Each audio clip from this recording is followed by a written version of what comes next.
안녕하세요. 심층 분석에 오신 걸 환영합니다. 오늘 저희가 파헤쳐볼 주제는 바로 말의 힘인데요. 저희한테 도착한 자료들 스펙트럼이 정말 넓더라고요. 네, 맞아요. 말 한마디에 막 우주의 기운이 담겨 있다. 이런 영적인 가르침부터 아, 네. 당장 내일 회사에서 써먹을 수 있는 아주 현실적인 대화법까지 정말 극과 극을 오가더라고요. 맞아요. 그래서 오늘 저희의 미션이 좀 명확해지는 것 같아요. 이토록 강력하고 또 때로는 위험하기까지 한 말이라는 도구를 어떻게 하면 좀 현명하게 쓸 수 있을까? 그쵸. 나 자신과 상대를 모두 살리는 방향으로요. 그 해답을 한번 찾아보는 거죠.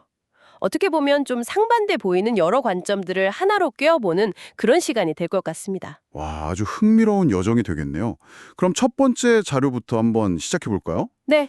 우리가 그냥 무심코 뱉는 말에 실은 세상을 움직이는 어마어마한 힘이 숨어 있다. 이런 아주 거대한 스케일의 이야기부터 문을 열어보죠. 아, 네. 그 말법 시대 이야기 말씀이시죠? 네, 맞아요. 지금 이 시대를 말법 시대라고 규정하더라고요. 말로 모든 것이 이루어지는 시대다. 근데 이게 그냥 비유가 아니라 우리가 하는 말 한마디 한마디에 물리적인 운동력이 있다는 개념이에요. 이게 대체 무슨 뜻인가요? 네, 이 관점에서 보면요. 말이 그냥 공기의 떨림이나 소리가 아닌 거예요. 아, 소리가 아니에요. 네, 질량을 가진 진동이자 에너지로 보는 거죠. 그래서 지식과 내공을 갖춘 사람, 그러니까 내면이 꽉 찬 사람이 하는 말일수록 그 진동의 힘, 즉 운동력이 기하급수적으로 커진다고 설명을 해요. 아, 이런 사람의 말 한마디는 주변 사람들뿐만 아니라 사회, 나아가 세상 전체에 미치는 영향력이 엄청나게 증폭된다. 뭐 이런 이야기입니다. 와, 여기서 정말 흥미로운 어쩌면 듣는 분에 따라서는 좀 이게 무슨 소리지? 싶을 수도 있는 주장이 나와요. 네네. 바로 그 홍익인간 지도자들 이야기요. 아, 1대 100의 법칙? 맞아요. 한국의 홍익인간 한 사람이 고통을 받으면 전 세계인 100명이 같이 고통을 받고 한 명이 만약에 극단적인 선택을 하면 전 세계에서 100명이 똑같은 선택을 한다는 그 1대 100의 법칙이요. 이게 비유적인 표현일까요? 아니면 이 자료에서는 이걸 정말 영적인 진실이라고 보는 걸까요? 그 자료의 관점에서는 거의 영적인 진실에 가깝게 설명을 하고 있어요. 정말요? 네. 그만큼 한 사람의 에너지, 특히 리더의 말이 가진 파급력이 시 공간을 넘어서 연결되어 있다는 거죠. 그래서 대한민국에서 자살 제로 캠페인을 벌이는 게 단순히 한국만의 문제가 아니라 인류 전체를 구하는 길이다. 이런 주장으로까지 이어지더라고요. 와, 스케일이 정말 어마어마하네요. 그렇죠. 굉장히 거대한 관점이죠. 그럼 이 우주적인 이야기를 우리 같은 보통 사람의 일상으로 한번 가져와 보죠. 그럼 제 말 한마디도 그런 운동력을 가지고 있다는 거잖아요. 바로 그거예요. 스케일은 다르지만 원리는 같다는 거죠. 아, 제가 좋은 말을 건네면 그 긍정적인 진동이 막 퍼져나가서 주변 사람들 기분도 좋아지고 왠지 모르게 일이 술술 풀리는 그런 기운을 만드는 거예요. 네네. 반대로 제가 무심코 던진 상처 주는 말은 상대방의 에너지를 뚝 떨어뜨리고 그 사람의 일을 막는 장애물이 될 수 있다는 거고요. 그리고 제일 무서운 건 그 결과가 결국 정확하게 저한테로 돌아온다고 경고한다는 점이에요. 아, 저한테요? 네. 좋은 말의 대가는 0.1의 오차도 없이 보상으로, 나쁜 말의 대가는 반드시 벌로 돌아온다. 뭐 일종의 말의 인과응보 법칙을 이야기하는 거죠. 잠깐만요. 근데 여기서 좀 헷갈리는 지점이 생겨요. 네. 방금은 말 한마디가 다른 사람의 일을 막을 수도 있을 만큼 강력하니까 정말 신중해야 한다고 했잖아요. 그렇죠. 그런데 저희가 받은 다른 자료에서는 완전 정반대의 이야기를 하거든요. 말을 참는 게 오히려 병이 되니까 하고 싶은 말은 꼭 하라고요. 아, 네. 그 자료도 있었죠. 특히 여성들한테 침묵은 미덕이 아니다 이렇게 강조하던데 이 두 가지 상반된 조언을 저희가 어떻게 받아들여야 할까요? 아, 정말 좋은 질문이에요. 바로 그 지점이 오늘 이야기의 핵심 중 하나거든요. 그래요? 네, 사실 두 관점은 서로 충돌하는 게 아니라 연결되어 있어요. 결론부터 말씀드리면 무엇을 말하느냐보다 어떻게 말하느냐가 더 중요하다는 쪽으로 가게 돼요. 그 두 번째 자료의 관점을 좀 더 들여다보면 이해가 쉬우실 거예요. 근데 그 두 번째 자료에서는 말이란 대우주 최고의 생산물이다. 그리고 오직 인간만이 할 수 있는 고유한 생산 활동이다 이렇게 표현하더라고요. 굉장히 독특한 정의였어요. 맞아요. 말을 참는다는 건 이 생산 활동을 멈추는 것과 같다는 거예요. 아, 생산되었어야 할 에너지가 밖으로 나가지 못하고 몸 안에 갇혀서 뭉치면 그게 바로 화기가 되고 만병의 근원이 된다. 이렇게 설명하죠. 화병 같은 거군요. 그렇죠. 그래서 과거 어른들이 뭐 여자는 말을 아껴야 한다거나 침묵은 금이다. 이렇게 가르쳤던 건 사실 사람들의 자연스러운 에너지 생산을 억압해서 통제하기 위한 수단이었을 뿐이다라고 아주 신랄하게 비판을 해요. 와, 그 주장이 되게 도발적으로 들리면서도 한편으론 좀 속이 시원하기도 했어요. 하하, 네. 그럼 어떡하라는 건가? 그냥 막 다 내뱉으라는 건가? 싶었는데 아주 구체적인 방법론을 제시하더라고요. 네. 말은 하되 우기지는 마라. 네, 바로 그거예요. 일단 내가 하고 싶은 말이 있으면 그걸 입 밖으로 꺼내서 하나의 진동, 하나의 에너지로 세상에 내놓으라는 거죠. 아, 일단 밖으로 꺼내라. 네. 하지만 그걸 상대방에게 관찰시키려고 내 뜻대로 바꾸려고 막 고집 부리거나 싸우지는 말라는 거예요. 왜요? 왜냐하면 일단 입 밖으로 나온 말은 그 자체로 생명력을 갖고 스스로 운동을 시작해서 사람과 상황에 영향을 미치기 시작한다. 이런 믿음이 깔려 있기 때문이에요. 아, 그 자료에 나온 예시가 진짜 재밌었어요. 네네, 그 남편 이야기. 맞아요. 고집이 아주 센 남편한테 나 괌 여행 가고 싶어 라고 그냥 툭 던져놓고 잊어버리라는 거예요. 맞아요. 그걸로 싸우거나 조르지 말고요. 그러면 그 가고 싶다는 말의 진동이 남편 안에서 스스로 운동을 시작해서 결국에는 남편이 그래 괌 한번 갈까? 이렇게 말하게 만든다는 거죠. 그렇죠. 이걸 보면서 저도 한번 써먹어 봐야겠다. 웃음. 이게 그러니까 논쟁에서 이기는 게 아니라 진동을 통해서 변화를 시작하게 만드는 방법론인 셈이죠. 아, 긍정적인 생산의 에너지를 내보내라는 의미로 해석할 수 있고요. 네네. 그리고 두 번째 자료에 말을 하라는 건 그 생산 활동 자체를 멈추지는 말되 그 결과에 대한 집착은 없이 그저 진동을 세상에 놓아주라는 의미로 볼 수 있는 거죠. 아, 이제야 두 관점이 딱 연결이 되네요. 네. 결국 핵심은 어떻게 말하는가, 즉 말하는 방식이나 태도인 것 같아요. 맞습니다. 제 주변에도 보면 똑같은 말을 해도 유독 기분 나쁘게 하는 사람이 있고 어떤 사람은 쓴소리를 해도 아, 그래야겠다 하고 수긍하게 만들잖아요. 있죠, 있죠. 그 차이가 뭘까요? 이게 바로 저희가 받은 다른 자료에서 나온 말그릇이라는 개념과 연결되는 걸까요? 정확합니다.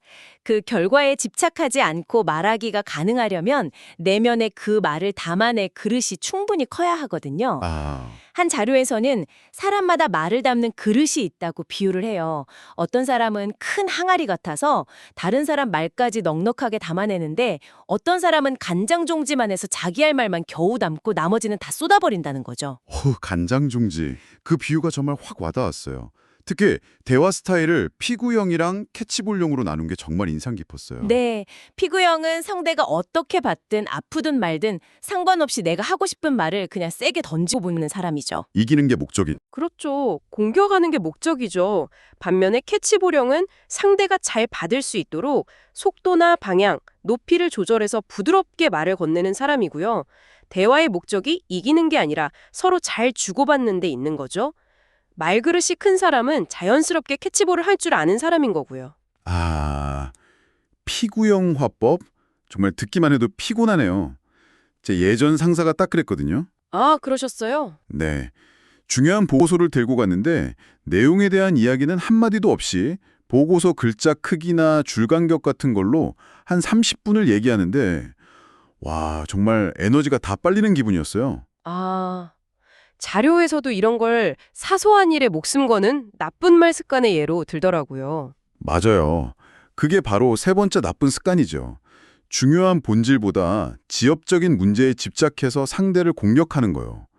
그 외에도 두 가지가 더 지적돼요. 첫째는 말 꼬아서 듣기. 꼬아서 듣는 거요? 네, 예를 들어 동료가 오늘 회의 진행 좋았어요 라고 칭찬을 했는데 그럼 예전엔 별로였다는 뜻이야? 이렇게 꼬아서 되묻는 식이에요.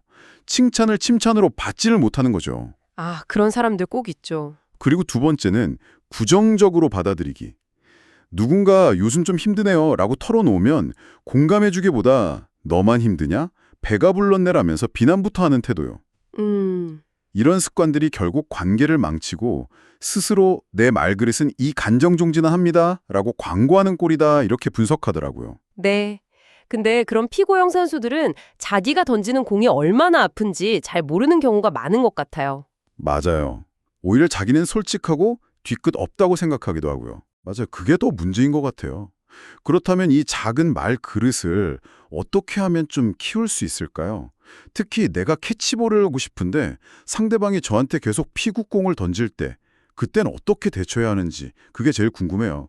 여기서 정말 아름답고도 실용적인 해법이 하나 나옵니다. 오, 뭔가요? 바로 원석 찾기라는 방법이에요. 원석 찾기요? 네, 상대가 던지는 거친 말, 상처 주는 표현은 유통 과정에서 긁히고 더러워진 포장지라고 생각하라는 거예요. 아, 포장지. 그리고 그 너덜너덜한 포장지를 한 겹 벗겨내고 그 안에 숨겨진 상대의 본래 의도, 즉 반짝이는 원석을 찾아보라는 조언이죠. 와, 말은 정말 아름다운데 실제 상황에서 그게 가능할까요? 쉽지는 않죠. 자료에 나온 예시가 시아버지 이야기였잖아요. 애엄마가 회사를 계속 다니면 되겠냐는 말을 들었을 때요. 저 같으면 일단 화부터 날 것 같은데요. 그렇죠. 대부분은 그 말 자체에 딱 걸려 넘어져서 어머님, 요즘 시대가 어떤 시대인데요? 하면서 맞받아치고 싸우게 되죠. 네네. 하지만 거기서 잠시 멈추고 이 말의 원석이 뭘까? 하고 생각해 보는 거예요. 아버님의 저 말씀 뒤에는 우리 손주가 엄마 사랑 둥뿍 받고 잘 컸으면 좋겠다. 즉, 자식 농사가 가장 중요하다는 그 마음이 원석으로 숨어 있을 수 있다는 거죠. 아, 그렇게 생각할 수도 있겠네요, 정말. 그 원석을 찾았다면 포장지가 아닌 원석에 반응을 해주는 거예요. 아버님, 저희 아이 잘 크는 게 가장 중요하다고 걱정해 주시는 거죠? 그 마음 잘 알겠습니다. 라고요. 아, 이렇게 원석을 향해서 말을 건네면 시아버님도 공격적인 태도를 풀고 그래, 내 말은 그 뜻이다 라면서 원래의 좋은 의도를 드러내게 된다는 거죠. 아무도 다치지 않고 대화가 마무리될 수 있어요. 와. 그 상황에서 아버님, 자식 잘 키우는 게 가장 중요하다는 말씀이시죠? 라고 받아치는 건, 와, 이건 정말 엄청난 내공이 필요한데요? 그쵸. 저 같으면 일단 입부터 튀어나왔을 것 같은데 연습이 정말 많이 필요하겠네요? 물론 쉽지 않죠. 하지만 자료에서는 이 대처가 상대를 위한 것이기도 하지만 궁극적으로는 나 자신을 위한 일이라고 강조를 해요. 나를 위해서요? 네. 상대의 거친 말에 걸려 넘어져서 같이 진흙탕을 구르는 대신에 그 사람의 본심을 보려고 노력하는 자기 자신의 기특한 모습을 발견하게 된대요. 아, 그러면서 자존감이 한 뼘 더 자라난다고 설명하고요. 내 말그릇이 커지는 순간인 거죠. 결국 상대방의 마음을 열고 이런 성숙한 대화를 가능하게 하려면 상대가 안전하다는 느낌을 갖게 하는 게 핵심이군요. 바로 그거죠. 자료에 나온 조개 비유가 정말 좋았어요. 조개는 조용하고 어두운 소금물에 담가둬야 스스로 입을 벌려서 속에 품고 있던 모래나 해감을 뱉어낸다고요. 네네, 맞아요. 억지로 입을 열려고 하면 더 굳게 닫아버리고요. 사람의 마음도 똑같다는 거잖아요. 맞아요. 비난이나 평가에 대한 두려움 없이 아, 여기서는 내 속마음을 말해도 괜찮아 라는 안전함을 느낄 때 비로소 마음의 문을 연다는 거죠. 그리고 그 안전지대를 만드는 가장 효과적이고 세련된 도구가 바로 질문이라고 이야기해요. 아, 섣부른 조언이나 평가 대신에. 그렇죠. 내 생각은 틀렸어. 나 때는 말이야. 라고 말하는 순간 안전지대는 그냥 깨지는 거니까요. 바로 깨지는 거죠. 질문은 그 자체로 나는 당신의 이야기를 평가하지 않고 더 듣고 싶다. 당신의 생각에 관여하고 싶다는 아주 강력한 신호예요. 대화의 주도권을 상대에게 넘겨주면서 그 사람이 스스로 생각과 마음을 정리하고 해답을 찾도록 돕는 가장 좋은 방법인 거죠. 자료들에서 좋은 질문의 구체적인 예시들도 많이 제시됐어요.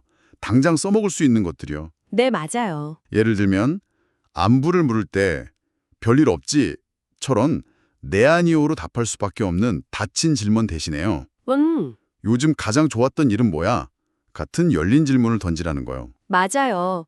또 문제 상황에 맞닥뜨렸을 때 대체 문제가 뭐야? 이렇게 장애물에 초점을 맞추는 질문 대신에 우리가 최종적으로 달성하고 싶은 목표가 뭐지? 라고 목표 지향 질문을 던지는 것도 아주 효과적이라고 하더라고요. 아, 그러네요. 대화의 에너지를 긍정적인 방향으로 확 이끌어주죠. 감정을 읽어주는 질문도 되게 중요하더라고요. 그때 어떤 심정이었어? 같은 질문은 사실관계 너머에 있는 그 사람의 마음을 먼저 헤아려 주는 거잖아요. 그렇죠. 마음을 먼저 봐주는 거죠. 그리고 각각의 장단점은 뭘까? 이런 중립적인 질문은 내 생각을 강요하지 않고 상대방의 자율성을 존중한다는 태도를 보여주고요. 이런 질문 하나하나가 상대방에게 당신은 지금 안전합니다 라는 신호를 계속 보내는 거네요. 바로 그거예요. 좋은 질문은 상대를 가르치려 들지 않아요. 오히려 상대에게서 배우려는 태도죠. 그 사람 안에 있는 지혜와 가능성을 최대로 이끌어내는 가장 품격 있는 소통 방식이라고 할 수 있겠습니다. 와, 오늘 정말 흥미로운 여정이었네요. 말 한마디가 우주를 움직일 수 있다는 거대한 이야기에서 시작해서 좋은 질문 하나가 한 사람의 마음을 열 수 있다는 아주 섬세하고 구체적인 기술까지 살펴봤습니다. 이 모든 이야기를 관통하는 핵심은 결국 하나인 것 같아요. 뭘까요? 우리의 말이 우리 내면의 크기, 즉 말 그릇을 반영한다는 것. 말의 기술을 배우는 것도 물론 중요하지만 그보다 먼저 말의 근원지인 나 자신을 들여다보고 내 그릇에 키우려는 노력이 필요하다는 거죠. 아, 내 그릇이 커질 때 비로소 우리는 세상을 향해 긍정적인 진동을 보내고 다른 사람의 거친 말 속에서 원석을 찾아낼 쉼을 갖게 되는 게 아닐까 싶어요. 마지막으로 이 방송을 듣고 계신 여러분께 생각할 거리를 하나 던져드리고 싶어요. 네. 한 자료에서 책임감, 영어로 responsibility라는 단어의 어원을 풀이한 게 아주 인상 깊었거든요. 어원이요? 네. 반응, response와 능력, ability의 조합, 즉 반응할 수 있는 능력, responsibility라는 거예요. 와, 멋진 해석이네요. 어떤 자극에 대해서 무조건적으로, 자동적으로 반응하는 게 아니라 내가 원하는 반응을 선택할 수 있는 능력. 그게 바로 책임감이라는 거군요. 네, 맞아요. 이 점을 한번 생각하시면서 혹시 그동안 피하고만 싶었던 대화나 좀 껄끄러운 관계가 있다면 한번 떠올려 보세요. 그리고 이번에는 어떻게 다르게 반응해 보시겠어요? 상대의 거친 포장지 대신 그 안에 원석을 향해서 나의 주장 대신 상대의 마음을 여는 질문을 던져보면 과연 어떤 변화가 시작될 수 있을까요? 소중한 의견 남겨주시고요. 구독과 좋아요 부탁드립니다. 감사합니다. 안녕.